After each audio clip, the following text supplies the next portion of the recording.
Tonight's tactical enhancement is port.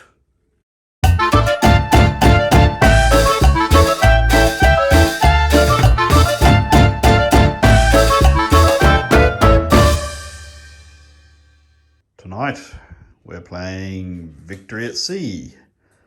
It's about 1,700 and something points, a few more for the Japanese, fielded by Emilio. Because of the mission roll-up, he got plus 10%, and that's versus the United States fleet. Emilio is fielding my Japanese today, which I think I've only fielded twice before. And I'm fielding the US, including the new US ship that I've just purchased. Emilio, talk us through what you're commanding, you Rear Admiral, you. Okay, so starting over on the left-hand side, we've got the Kagero class destroyers. There's 3 of them. These are particularly good because of their torpedoes, which you can shoot at a much longer range. Yes, so, 100 points each though. You paid for those buggers, but Jesus, they're good. Yep, devastating torpedoes. So let's hope there's enough of them to do some devastating damage. About 50 points of the value of that destroyer is just in the torpedoes. Okay, what else have you got? Right, so I'm bringing a Shikaku class aircraft carrier, 275 points, and there are 18 flights, but we will let loose, I think, 2 per turn. And they move quite a distance, don't they? They go... Yeah, you pick the cream of the crop, but hey, why not? So they're bombers, but the bombers can also do dogfights. They've got +1 for dogfight, even though they're torpedo bombers. Dive bombers. Dive bombers, these ones. And devastating too on those. The Yamato class battleship, everybody knows that was the biggest battleship built by the Japanese, World War II. One coming in at 1,000 points. So there's a lot of points invested in this particular battleship. I've been wanting to see this on the table for quite some time, but I'd envisaged that I would be commanding it. Yeah, and 146 hull points. So massive. And then last, we've got the Congo class battle cruiser. So it's not a battleship, it's a battle cruiser. So this has 73 hull points, so still respectable number of hull points, just that it's got less guns and they're a bit smaller. Might I say, that is one of the funkiest ships in the entire game. Funkiest looking anyway. Yeah. Nothing beats the Yamato, of course, but geez, this thing is cool. All right. And they're up against 850 points worth of the best the Americans could cough up at the time. The Iowa.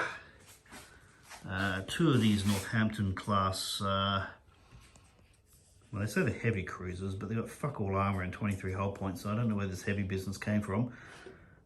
They do pack a decent number of guns though. I have a thought about how I might utilise them, but yeah, we'll see. And we have the Essex. There's 22 flights, but we won't be seeing very many of them today. Coughing up some dive bombers as well.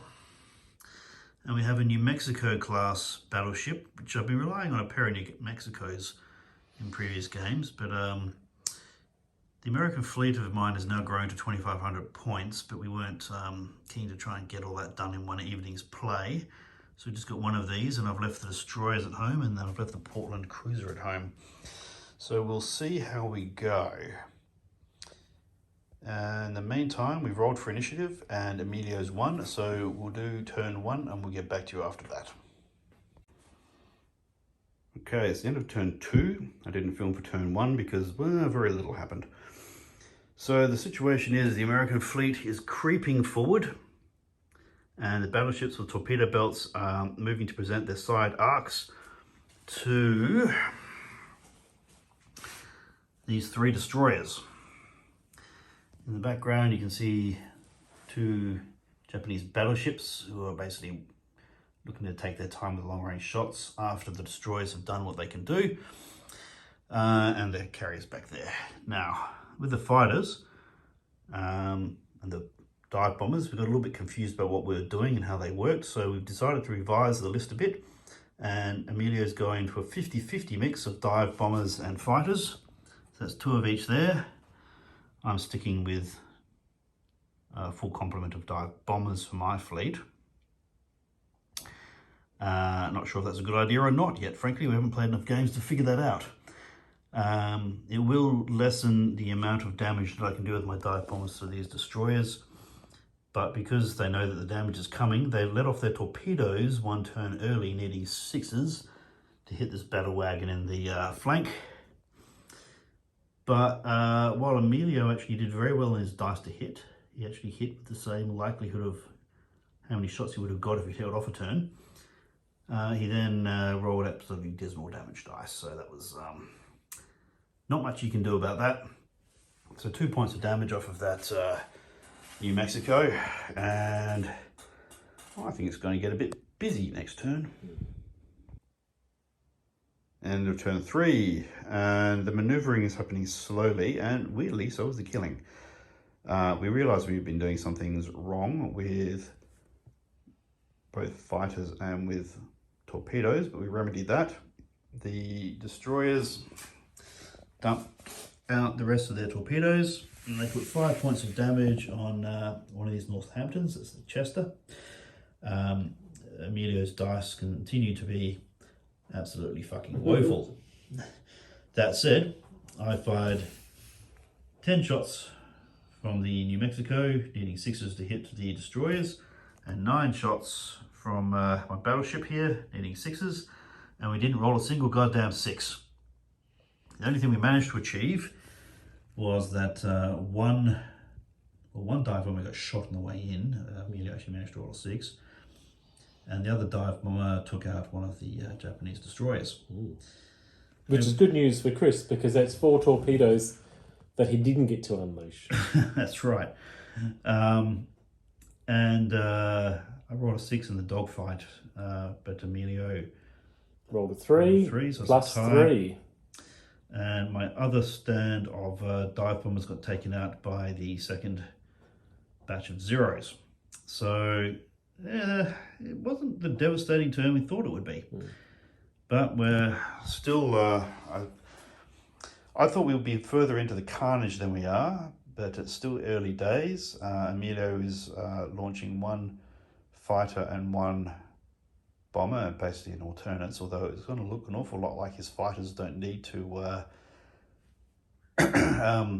be replenished at all, because they're just going to kill the shit out of everything they've got in the air. Anyway, that's the end of it for turn 3. We'll check in at the end of turn 4.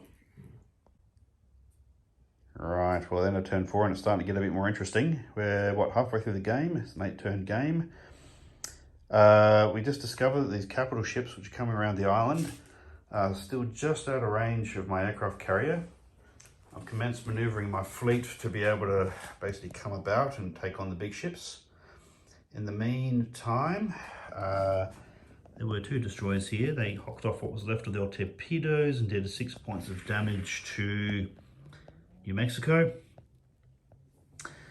In return, we absolutely smashed one of the destroyers, and we've just basically been chipping away at this fellow here until he's crippled, but we haven't quite managed to dump enough fire on him to kill him.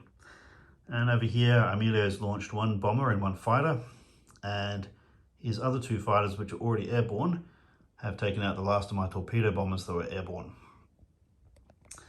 And I have launched 2 torpedo bombers. So moving into turn 5 is going to be the heavy hitters slugfest, and I have to think about what I'm going to do about the air power problem, because Emilio's got enough fighters there to basically take out anything I put up at the moment. Anyway, we'll check in at the end of turn 5. It's the end of turn 5, and you might notice there's a little more smoke on the water. So, okay, in the dogfight, I was trying to afford some protection to my dive bombers by clustering around my ships to have various AA options, but I got a bit too close and the fighters pounced. I should have held them right back and forced Emilio to try and find a way around my AA bubble. It's a modest AA bubble, but it still exists.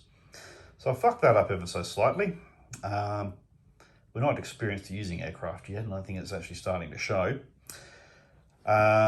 We did, however, manage to polish off the last 100-point destroyer, so those 3 puffs of smoke there are 300 points. Now, these ships came around the island and the Yamato got within extreme range of the Essex. that was the Essex.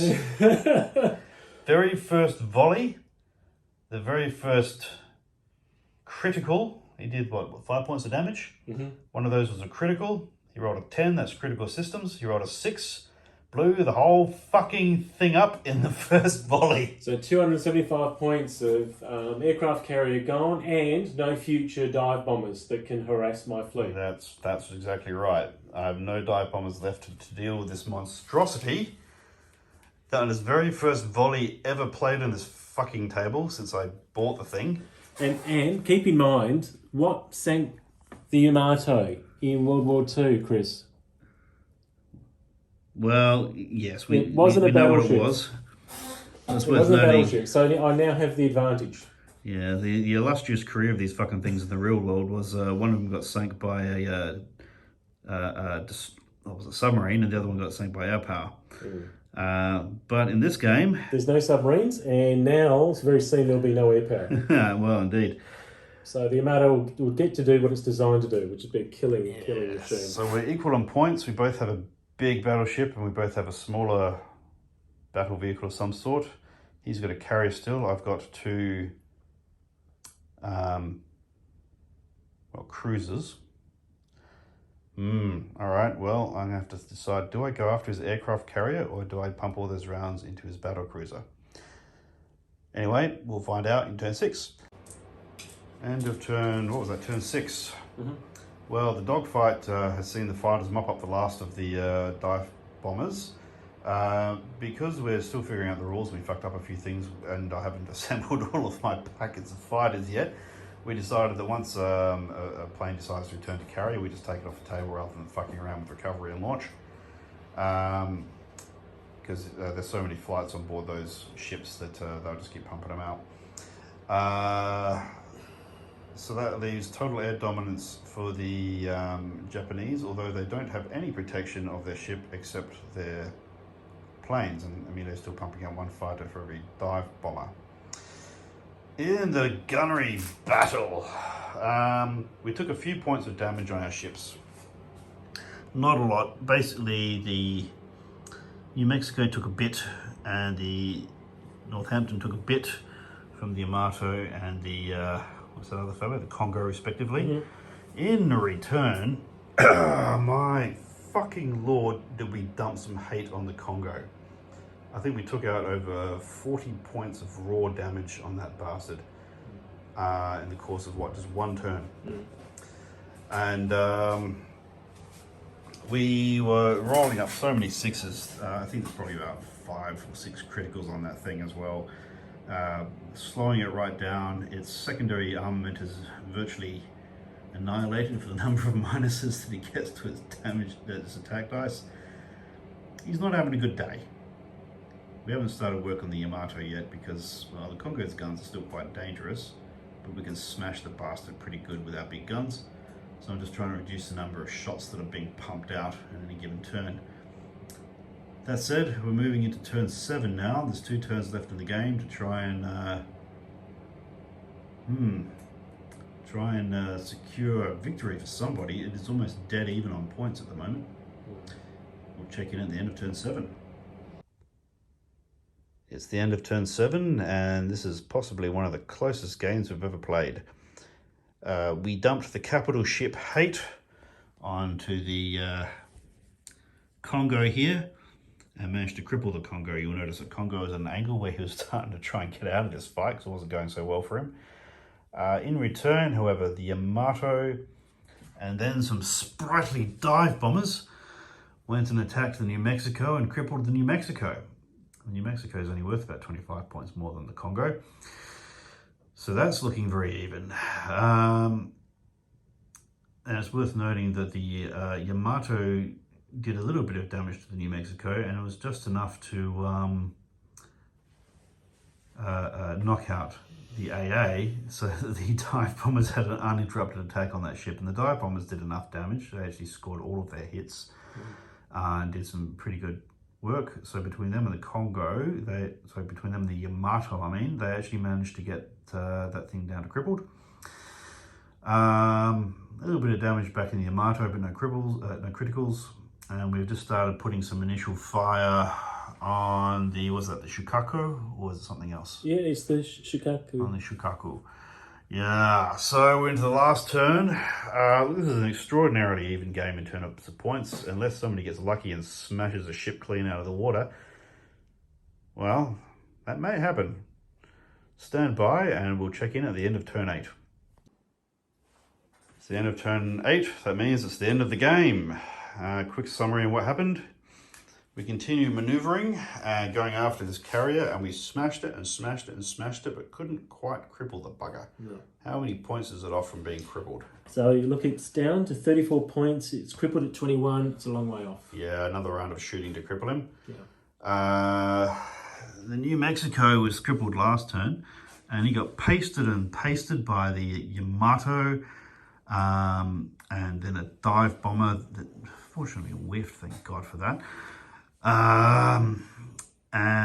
He got down to 8 points. That's a big ship. He's on 90 or something to start with, and he's down at 8 points. But he gets to live another day. Let's see, the Chester's taken a few points. He's not quite crippled yet, though. So those. He actually could have got crippled. If I won initiative, I could have had. Well, you did fire. I could actually have done some damage. Well, you did fire at him actually. You did do a bit of damage. Do some damage, but didn't quite whack him hard enough. No. Now the Congo over there got far enough away at the right angle that he was sheltered from the island, so I couldn't finish him off. We did put I think some last minute rounds down from somebody. Yeah, actually we tried shooting at him with the New Mexico, but the island was in the way, so the New Mexico. Yeah, we took a few points off the Yamato, but not enough to do anything serious. No, he was not worried. What did we do to the Yamato? So Yamato was down to 136 hull points. Down from what? Down from, looking at it here, 146. He only took 10 damage. I don't think he gives a shit. Yeah. Yeah, so look, at the end of the day, we took out 300 points worth of destroyers. And I lost a 275 point carrier. One fucking volley from the Yamato. And the next two most expensive ships were... Probably you'd take him, but I'd take him. It was, right. If it kept going, there'd be a loss of a carrier and then a loss of a capital ship. Yeah, but it's worth noting that, if you play this game indefinitely, well, the Congo would be gone, and then it would come down to 2 cruisers and a battleship versus the Yamato, so it would have been pretty even anyway. But the bottom line is, when we calculated the points, it came into like 10 or 15 points difference in the US favour, and that's a bit too cheap to try and... I mean, it's a tournament, you might try and work out the nitty-gritty. But strategically, I would have an advantage. If you look at filming from the top, your ship would have gone into or past the island, and I would be hitting you from the side, and you'd be shooting from the rear. So you'd be forced to turn. You can't turn into the island. You'd be forced to turn this way. It'd be really hard for you. It wouldn't be hard for me to manoeuvre. So I'd still be hitting you from the side to your rear. Actually, my ships would have been broadside until we got around the island. So it would have been broadside to broadside the whole way. And it's pretty even fight. But the range, I had the advantage with range. So a little bit. I would have taken them out. And then... If buts and maybe. I mean, it's an 8-turn game. We played 8 turns. I think it's going to be very even. I mean, the fact is my cruisers can't do an awful lot against the Yamato. They could polish off this fellow without any trouble. But then the cruisers might do a bit of damage to the Yamato over time. But at the end of... Well, I mean, they need a 6. They need to roll a 6 to do any damage to it. But, they pump out 9 dice each. So... they can do that. But yeah, God, it would have been dead even until something lucky happened to somebody. And that's it. We're calling it a tie. This has been one of the most even games we've played. Emilio dominated the skies, but I smashed his fucking destroyers the way I wanted to. He did get his torpedoes out, but his dice rolls were woeful. Yeah. And I only won initiative on the first turn. And Chris won initiative 7 turns. Yeah, this is a bit weird. We didn't film this, but we were rolling D10s at each other, and we have to roll like 4 times to get a different result. He rolls a 3, I roll a 3. He rolls a 1, I roll a 1. It's very strange. And we did it on 2 occasions. Yes. Yeah. But look, at the end of the day, we both had some, shall we say, questionable rules understanding at various points that fucked things up a little bit. But it'll help us, and it'll help the viewers in future. So yes. Yeah, read the airplane section before starting the game. And look, my fleet did what it was supposed to do, and I think Emilio's did kind of what it was supposed to do, apart from his carrier getting caught out in the open. My carrier I knew was going to take some damage, but geez, losing him in one fucking volley on the first go was a bit interesting. Yeah, I think at the end of the day, there are synergies to this game that we're finding out the hard way when we fuck them up and then realise what we should have done. But this is backyard wargaming, and it's okay to make mistakes, and it's okay to learn as you go. Well, that's right. We don't play tournaments for this. I'd like to, actually. It'll be fun to play a Victory at Sea tournament, but we are not of that calibre as yet. Anyway, look, that was a cracker of a game. Close game is a good game. Biffo was had. Things exploded. There is smoke where there once were ships. That's a good night for us. So, look, if you've made it this far, hit like, subscribe, make a comment.